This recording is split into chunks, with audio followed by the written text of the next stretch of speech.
Hello, everyone.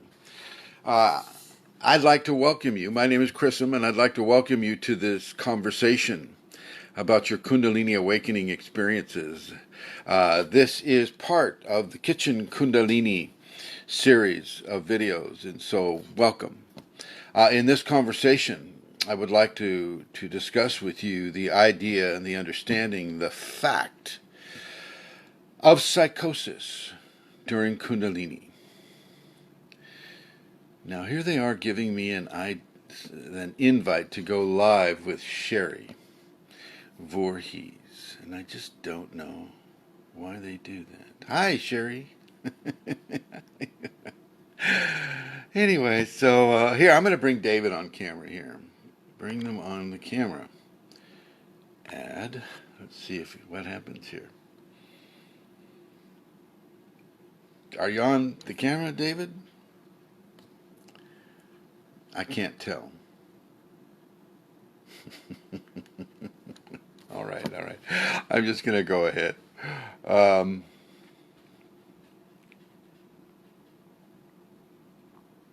So psychosis. You can fall into strong levels of psychosis early on in the activation of Kundalini, because what is really happening is your reality is being rearranged. In many ways, it's being broadened. It's being changed and broadened to such a degree that you may not recognize what your reality is. It is no longer what it used to be. Okay, it is no longer what it used to be. And boy, is that not a scary thing for people. That is an extremely frightening thing for people. And I just, this is what we're talking about this time. This can be a trigger for a dark night of the soul, which is a very serious event. When a person doesn't understand what's happening, and even when you do understand what's happening with a dark night soul, which I refer to as a DNS. Okay, I just go with the word or the letters with it. A dark night soul or a DNS is, can be life-threatening and psychologically threatening for sure. Emotional, all five bodies of the human expression become immersed in a very, very challenging situation. And psychosis can come from it. Okay.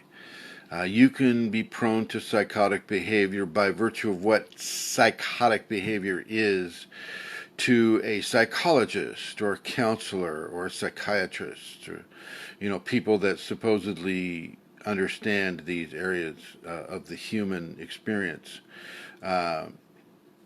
Most of them don't really have an understanding of it.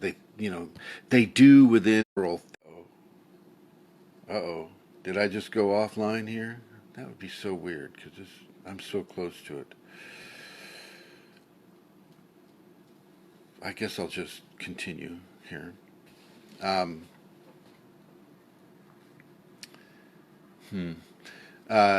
Psychosis can be a very, very traumatic time for an individual, and the thing is, what really can begin to change your life from say a perpetual stream of psychotic experiences is an understanding of what is happening. Now, as I said before, and I'm not sure if that video is continuing because I just had a break in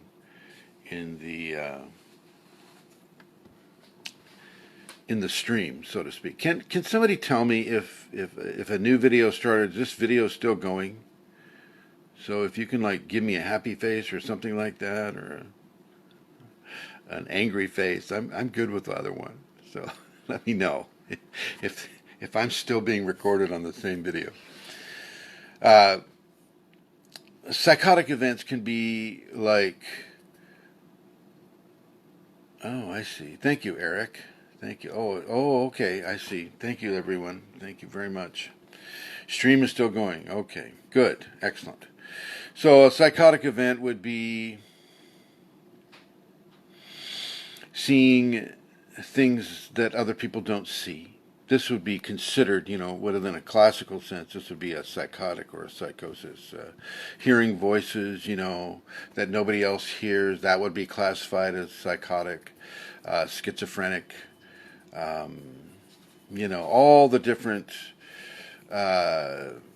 supranormal or phenomenological experiences that Kundalini brings to an individual would all be considered psychotic. Okay, from a and these definitions come from people that do not have the Kundalini, do not have knowledge about the Kundalini, do not have acceptance of the Kundalini. These are people that are not like Carl Jung, who actually had experience with the Kundalini. But for the most part, the parade of lab coats and the parade of people sitting there taking notes, it's like, oh, Mr. Chrism, I see. Yes, you must want to make love with your mother. Here, let's see. Freud. These folks don't understand what you're going through, and so they basically label it something so that they can prescribe a drug these days. It's all about drug interactions these days to remedy psychotic effects. So Chelsea is saying the stream is delayed for her. Yeah, I don't know. Anyway, Kundalini will bring you all sorts of psychotic events, and you need to be aware of that from the beginning. And because you're aware of that, because you know it's coming, you know it's a natural part of the experience, you are also being given the remedy for any anxiety or fears that are associated with it. Information is power within Kundalini. Not power over other people, power over how you respond to the changes that Kundalini brings. Okay, so if you're seeing entities, you're seeing people that nobody else is seeing. You're seeing heads come out of walls. You're seeing hands come out of the table. You're hearing voices. Any of this type of stuff. This is all kind of normal for Kundalini stuff, and you don't need to worry about it. You just don't pay attention to it. And what it's teaching you is it's teaching you a level of discipline, focus-based discipline. So where are you going to focus? Are you going to focus on this cat food, or are you going to focus on something else? And so the cat food can is dancing in front of you. It's like cat food, cat food, cat food, la la la la la la la, right? And you just have to just let the cat food just blur away, and you focus on everything else except the cat food. Okay? You focus on everything else except that entity, except that extraordinary voice that is telling you to do bad things to yourself or to other people. You just ignore it. It is not part of the reality that you want to be a part of. Okay, this type of psychosis. And so, yeah, Kundalini is literally opening the door on levels of psychotic experience that would put you in the psych ward, put you into a mental rehabilitation unit, pumping you full of drugs. So, yeah. But for the most part, the people that have the Kundalini come to them are given a certain level of discernment and a certain change in the mental environment within themselves. And this change allows them to look at what is happening and kind of go, is this real? Am I imagining this? Or what the heck is going on with that? You're querying yourself about whether this is truly a part of your reality. Now, the one thing I want to say about psychotic events is they are real. What you're seeing is real. This is part of the understanding that your reality is being expanded, and we call this, the expanded reality, and everything that you think, or everything that science calls imagination, is actually real. It's just how much of that reality can you apply to your physical reality, to the reality of the five senses. And it's important for people to understand that not all of what you experience within a Kundalini context will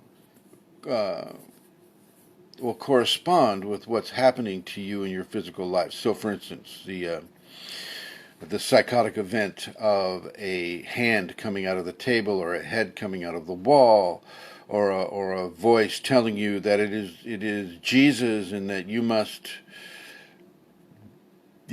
bow and scrape before, Jesus, because this voice in your head is Jesus. It's not. Jesus doesn't do that. He doesn't.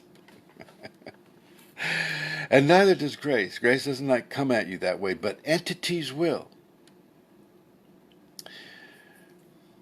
We are all energetic creation. The soul that we are in this body is an energetic creation. And it's not the only kind of energetic creation. Okay, there are many, many different varieties and flavors of creation that is energy-based. Okay, and I'm going to combine the term spiritual with energy, because a spirit is an energetic creation. And if I may go even further, it's an energetic creation of the divine. Okay. But there are other levels of creation that are out there that are used in many different ways to test us, or to really, it's all about testing us. This whole experience that we have on this world are a series of tests that are happening at the same time, and then happening one at a time, in very different timelines and very different levels of experience. And when we have the Kundalini, it's time for us to take that seriously. And so within the idea of psychotic experience or psychosis, nothing that is happening to you isn't something that you can learn from and evolve through. One of the psychotic experiences that you can have with the Kundalini is this incredible desire to be truthful about everything. No, it's not a bad thing in our society, and in most cases we wouldn't call that psychotic, but it is. It is an artifact of the Kundalini experience. We are compelled, strongly compelled, to be truthful all the time about everything. Something just fell off me.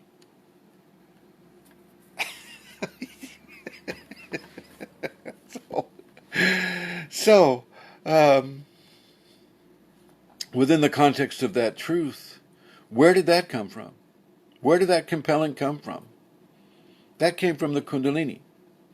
The Kundalini is an unseen energetic force that sometimes allows itself to be seen, but for the most part you feel it more than you see it. And that's not going to dovetail very nicely with science, or the parameters of scientific. Let's dissect this, let's replicate this, let's weigh this, let's measure this, let's look at this through that very narrow little peephole there. It's like, oh, there's the science right there. So it is psychotic. And the truthful thing, as you have called it, Eric, the truthful thing is real. And it must be, for lack of a better term, it must be obeyed. You must obey the truth by telling the truth. But it's not just about speaking truth. It's about hearing the truth, seeing the truth. That monkey you see, here, here, and here, right? See no evil, hear no evil, speak no evil. But evil is part of the deal. And that's what gives us our ability to discern good from bad, that type of thing, within a polarized existence, which we are in with this world. So the psychotic aspect of this is real, and yet it is not to be attached to. The only thing that you attach yourself is the truth of the Kundalini, the love of the Kundalini, the discernment that Kunalini gives you. This is what you attach to. This is what you allow to be part of the true reality of that expanded reality. There's a lot of garbage floating in and around the electromagnetic bands of this world. There's a lot of garbage, a lot of sorcery type things, a lot of witchcraft type things, of the negative natures. A lot of magical negativities, a lot of belief system negativities. All of the belief systems have this very dark, dark, dark underside that people try to avoid. Many of them do. So there is a great deal of polarity between good and evil, love and hate on this world and around this world. And Kundalini is that light that you follow to avoid the excesses that negative psychosis can bring.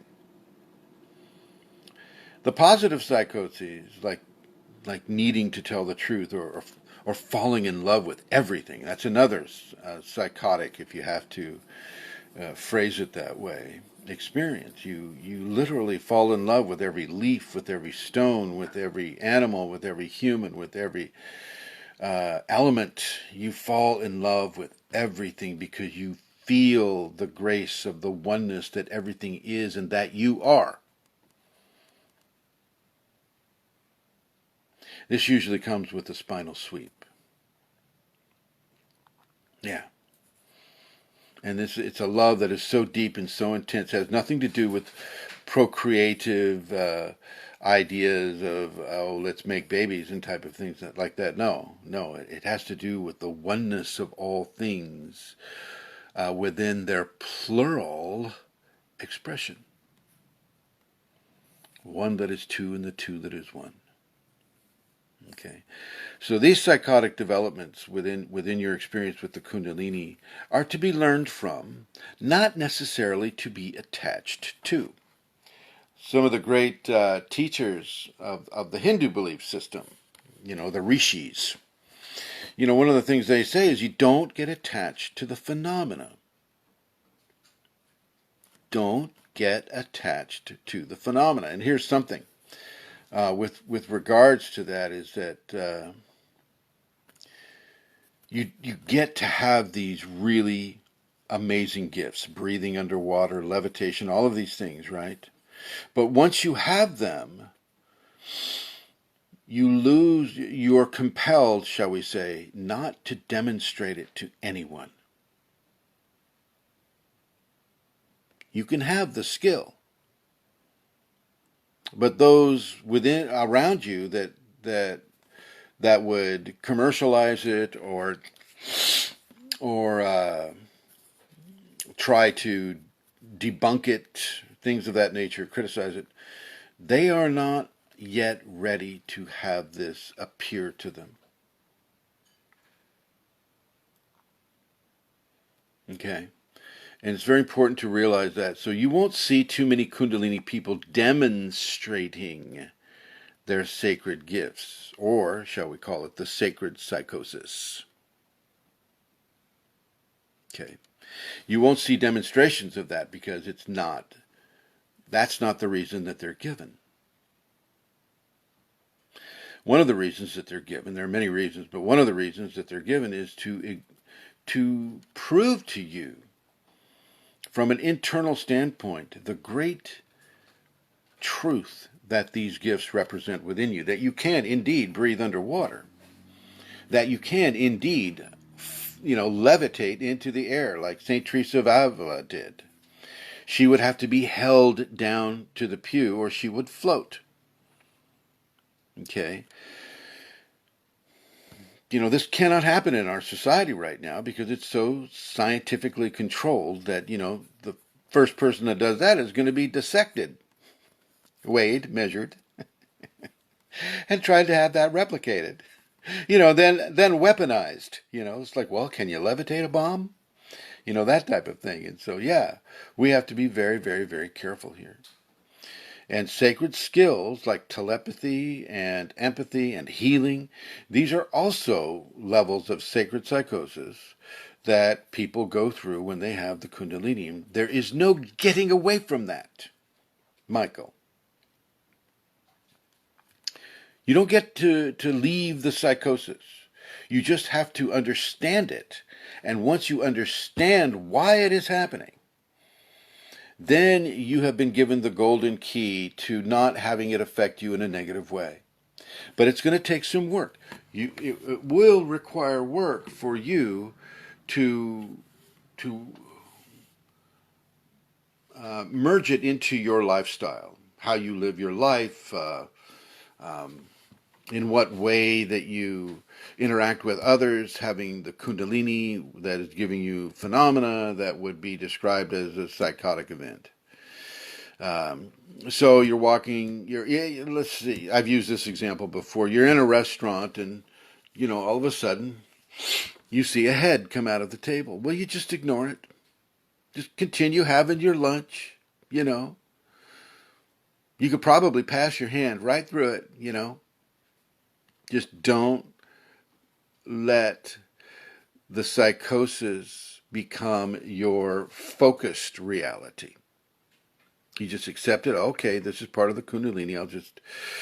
I'll continue with my grilled cheese sandwich. And if you got people there, you just continue talking. You don't tell them, oh, hey, did you see that head come out of the table? They're not going to understand.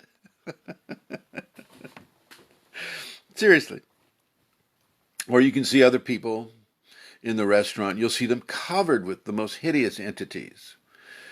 Maggots and just, and you just, there but for the grace of God, right? There but for the grace of God. And you just tune into your love of all things and for the difficulties that all people are going through, all the challenges. And you really begin to replace the psychosis with strong levels of compassion and love and forgiveness and tolerance.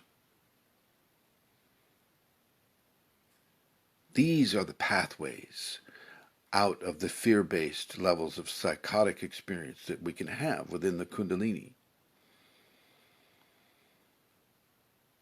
Open yourself. If you're having Kundalini psychosis right now, then you're also having the opportunity for extreme levels of forgiveness and gratitude and love and truth and honesty and self-discipline.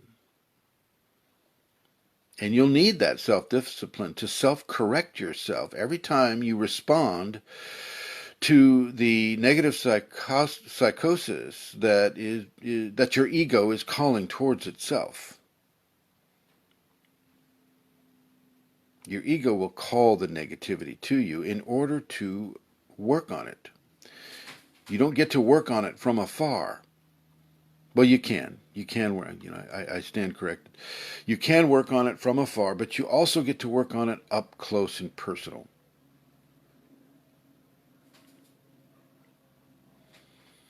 This is how you deal with the psychosis that can come with Kundalini. Remember, it's an expanded reality. It's an expanded reality, and this reality is the true reality. Not this little tiny 5 cents, scientifically dissected and controlled and measured and sacrificed for science reality. Okay? You're in the expanded reality. No more filtration. And the introduction of that expanded reality into your limited reality is what causes any kind of a term like psychosis to become actualized. But once you begin to understand the expanded reality, which one can do, no longer is the word psychosis appropriate for what is occurring. No longer is that word appropriate. Thank you for watching.